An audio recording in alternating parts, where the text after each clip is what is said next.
Hello friends, ધમુસ kitchen and vlog પર તમારું સ્વાગત છે. મિત્રો, આપણે નાસ્તા માટે ચટપટા અને ટેસ્ટી એવા ઘણા જ પ્રકારના ચેવડા બનાવતા હોઈએ છીએ, પણ આજે હું તમારી સાથે એકદમ સ્પેશિયલ ચેવડાની રેસિપી શેર કરવાની છું, જે માત્ર ટેસ્ટી જ નહીં પણ ડાયટમાં પણ ચાલે તેવો બને છે. બજારમાં ખૂબ જ મોંઘો મળતો આ ચેવડો તમે ખૂબ જ સસ્તામાં ઘરે બનાવીને તૈયાર કરી શકો છો. તો વિડીયો છેક સુધી જોજો મિત્રો, કેમ કે આજે તમને હું આ યુનિક ચેવડો બનાવવાની રીતની સાથે તાજી કોથમીરમાંથી માત્ર 5 જ મિનિટમાં ઇન્સ્ટન્ટ કોથમીરનો પાવડર કઈ રીતે બનાવી શકાય એની રીત પણ શેર કરવાની છું. તો ચાલો ઝડપથી શરૂ કરીએ. તો અહીં આપણે પૌવા લઈશું, અને આ પૌવા છે મેં નાયલોન પૌવા લીધા છે. ઓલા જે જાડા પૌવા આવે છે બટેકા પૌવા બનાવવા માટેના, એ નથી લીધા. તો આ રીતે નાયલોન પૌવા લેશું તો ચેવડો ખૂબ જ સરસ બનશે. તો અહીંયા પૌવાને મેં એકદમ ચોખ્ખા કરી લીધા છે ચાળીને. અંદાજે 1.5 કપ જેટલા પૌવા લીધા છે. તમારે જેટલો ચેવડો બનાવવો હોય એ પ્રમાણમાં તમે પૌવા લઈ શકો છો, ઓછા કે વધારે કરી શકો છો. ગેસ ઓન કરી અને મેં કડાઈ મૂકી છે, અને પૌવા છે એને આપણે કડાઈમાં ટ્રાન્સફર કરીશું, અને ગેસની ફ્લેમને આપણે એકદમ ધીમી રાખીશું. તો અહીંયા પૌવાની અંદર આપણે કોઈ પણ જાતનું તેલ કે ઘીનો ઉપયોગ નહીં કરીએ, કેમ કે પૌવાને આપણે ખાલી રોસ્ટ કરવાના છે. ઓછા તેલની અંદર એકદમ હેલ્ધી અને ટેસ્ટી ચેવડો બનીને તૈયાર થશે. આમ નોર્મલી પૌવા એકદમ ક્રિસ્પી જ હોય છે, પણ આપણે લાવ્યા પછી થોડો સમય પડ્યા રહ્યા હોય, બજારમાં પણ ઘણા સમયથી હોય, તો એને થોડા શેકી લેશું તો એકદમ સરસ ક્રિસ્પી બનીને તૈયાર થઈ જશે, અને એના અંદરનો જે કાંઈ ભેજ હશે એ નીકળી જશે. તો અહીંયા જુઓ, અંદાજે 4 થી 5 મિનિટ મેં આ પૌવાને શેકી લીધા છે. તો અહીંયા તમે જોઈ શકો છો પૌવા છે સહેજ અમથા બ્રાઉન જેવા થયા છે, અને સારી રીતે શેકાઈ પણ ગયા છે. તો અહીંયા પૌવા છે એને આપણે કડાઈમાંથી કાઢી લેશું. હવે ફરી કડાઈ મૂકી દેશું. અંદાજે 2 ચમચી જેટલું હું તેલ લઈ લઉં છું, અને તેલની અંદર એડ કરીશું મીઠા લીમડાના પાન. અહીંયા પાનને તમે કટ કરીને પણ નાખી શકો છો. થોડા શિંગદાણા લીધા છે, અહીંયા ફોફા કાઢી અને આવી રીતે 2 ભાગની અંદર વહેંચી લીધા છે, એને એડ કરી દઈએ. અને અહીંયા થોડી દાળિયાની દાળ લીધી છે, એને પણ એડ કરી દઈએ. બધી જ વસ્તુને પહેલા સારી રીતે મિક્સ કરી લઈએ. તો અહીંયા શિંગદાણા છે એના મેં ફોફા કાઢી લીધા છે. તમારે એમને નાખવા હોય તો પણ નાખી શકો છો, પણ આ રીતે 2 ભાગમાં વહેંચીને નાખીશું તો દેખાવમાં પણ સારા લાગશે અને ટેસ્ટમાં પણ. હવે એક લીલું મરચું છે જે થોડું લાલ થઈ ગયું છે, એટલે કલર સારો આવે ને એટલા માટે અહીંયા મેં લાલ મરચું લીધું છે, એને એડ કરી દઈએ તીખાશ માટે. અને કાજુ બદામ છે એને મેં આવા ઝીણા સમારી લીધા છે, એને એડ કરી દઈએ. તો અહીંયા કાજુ બદામ હંમેશા છેલ્લે રાખવા, જેથી કરીને વધારે બળી ન જાય. આ બધી જ વસ્તુને પહેલા આપણે મિક્સ કરી દઈએ. ગેસની ફ્લેમને આપણે અત્યારે ધીમી જ રાખીશું. અને હવે આપણે એડ કરીશું કોથમીરનો પાવડર. તો ઘરે કઈ રીતે ઇન્સ્ટન્ટ અને ખૂબ જ ઝડપથી કોથમીરનો પાવડર બનાવી શકાય એની રીત હું તમને આગળ બતાવીશ. અહીંયા આપણે કોથમીરનો પાવડર એડ કરીશું. તો અહીંયા હું થોડો કોથમીરનો પાવડર બાકી રાખું છું, બાકીનો ઉમેરી દઉં છું, અને સારી રીતે આપણે મિક્સ કરી લેશું. હવે એડ કરીશું પૌવા.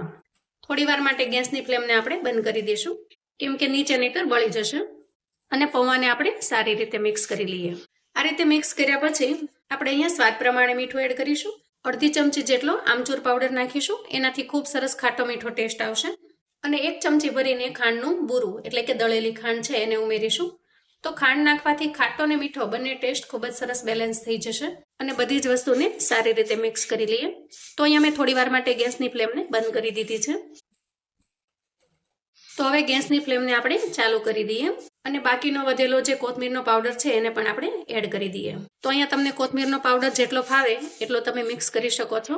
ચેવડો આપણે માત્ર કોથમીરનો જ બનાવ્યો છે, એટલે વધારે નાખીશો તો ખૂબ સરસ ટેસ્ટ આવશે. તો અહીંયા જુઓ, ચેવડો બનીને તૈયાર થઈ ગયો છે, અને એનો લુક પણ કેવો સરસ આવી રહ્યો છે. તો અહીંયા લુક સારો આવે એટલા માટે કાળી દ્રાક્ષ લીધી છે, 5 થી 7 દાણા એને ઉમેરી દઉં. ગેસની ફ્લેમને હવે બંધ કરી દઈશું, અને બધી જ વસ્તુને આપણે મિક્સ કરી લઈશું. હવે આપણે જેનાથી એટલો સરસ મજાનો આપણે ચેવડો બનાવીને તૈયાર કર્યો છે, એ કોથમીરનો પાવડર કઈ રીતે તૈયાર થાય છે, ચાલો એની રેસિપી જોઈ લઈએ. ચેવડો બનાવવા માટે આપણે અહીંયા એકદમ ફ્રેશ અને એકદમ લીલી એવી કોથમીર લઈ લીધી છે. હવે આ કોથમીરને ખોલી અને એકદમ સરસ ધોઈ લઈએ. તો અહીંયા વધારાના ડાખલા છે એને આપણે કટ કરી લઈએ. આ ડાખલાને આપણે ફેંકી નહીં દઈએ, આની ખૂબ જ સરસ ચટણી બનીને તૈયાર થશે. આદુ મરચાં શિંગદાણા આ બધું નાખી અને ખૂબ જ સરસ ચટણી તૈયાર થશે. હવે આપણે કોથમીરમાંથી ખાલી પાન જ લેવાના છે, આવા કૂણા ડાખલા આપણે લેવાના નથી. તો આ કોથમરીમાંથી હું પાન ચૂંટી લઉં છું. જરૂરિયાત મુજબ પાનને આપણે જુદા પાડી લીધા છે. હવે આપણે આ પાન છે એનો પાવડર બનાવીશું. તો અહીંયા ગેસ ઉપર મેં નોનસ્ટિક પેન મૂક્યું છે. કોથમીરનો પાવડર કરવાનો છે એટલા માટે કાં જાડા તળિયાની કોઈ કઢાઈ લેશું અથવા નોનસ્ટિક પેન રહેશું. નોનસ્ટિક પેન છે સૌથી વધારે સારું રહેશે. તો અહીંયા ગેસ ઓન કરી અને થોડું અમથું ગરમ કરી લેવાનું છે અને તળિયું સહેજ ગરમ થાય એટલે આ કોથમીર છે એને આપણે પેનની અંદર નાખી દેશું. અહીંયા ગેસની ફ્લેમને આપણે એકદમ ધીમી રાખવાની છે અને આ રીતે કોથમીરને આપણે ચલાવતા જશું. તો મોટાભાગે આપણે જો કોથમીરનો પાવડર કરવો હોય ને તો ઇન્સ્ટન્ટ નથી કરી શકતા. આપણે કાં તો સૂકવવી પડે છે અથવા તો માઇક્રોવેવ કે ઓવનમાં રાખવી પડે છે. પણ જો આ રીતે કરશો ને તો તમે ઇન્સ્ટન્ટ પણ કોથમીરને સરસ સૂકવી શકશો અને એનો પાવડર પણ બનાવી શકશો. તો અહીંયા તમે જુઓ ધીરે ધીરે કોથમીર છે એ સુકાઈ રહી છે. અહીંયા આપણે નોન સ્ટોપ આમ નામ ચલાવતું જવાનું છે અને આવા લચ્છા થઈ જાય તો એને છૂટા પાડી લેવાના છે. કોથમીરને આપણે ભેગી થવા દેવાની નથી, થોડી થોડી છૂટી છૂટી જ રાખવાની છે. ધીરે ધીરે કોથમીર જુઓ એકદમ સુકાઈ ગઈ હોય એવી લાગે છે. અંદાજે 3 થી 4 મિનિટ શેક્યા પછી અહીંયા તમે જુઓ કોથમરી એકદમ સુકાઈ ગઈ છે અને જાણે આપણે સૂકવીને તૈયાર કરી હોય ને એવી સરસ થઈ ગઈ છે. હવે આવી સરસ થઈ જાય એટલે આપણે ગેસની ફ્લેમને બંધ કરી દઈશું અને પેનની અંદર જે ગરમી છે એમાં ને એમાં એને શેકવા દઈશું. નોનસ્ટોપ હાથ ચલાવતા ચલાવતા 2 મિનિટ સુધી આપણે શેકીશું એટલે એકદમ સરસ ક્રિસ્પી બનીને તૈયાર થઈ જશે. તો આવી રીતે પાંદડો લઈ અને તમારે ચેક કરી લેવાનું. જો એનો ભૂકો થઈ જતો હોય તો સમજવાનું કે કોથમીર સરસ શેકાઈ ગઈ છે.